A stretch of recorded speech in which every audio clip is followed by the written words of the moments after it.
এই সংসারের সব থেকে বড় সুখ কি?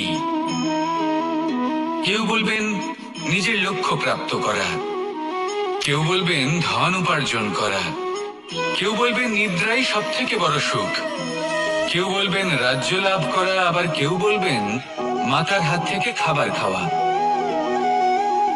আদি ইত্যাদি। কিন্তু যদি সত্যি কথা বলি, এই সংসারের সব থেকে বড় সুখ হলো সেবা করা। কখনো কাউকে সেবা করে দেখুন।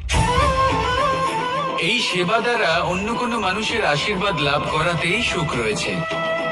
আপনার সেবা ভাব দ্বারা যখন কোনো মানুষ নিজের অন্তরাত্মা থেকে আপনাকে আশীর্বাদ করে, তার থেকে বড় সুখ আর কিছুই নেই।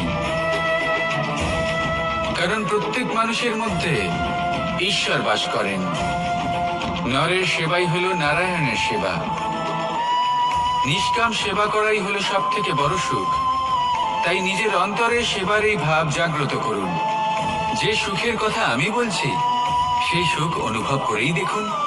এই মন সুপ্রসন্ন হয়ে বলবে, রাধা রাধা।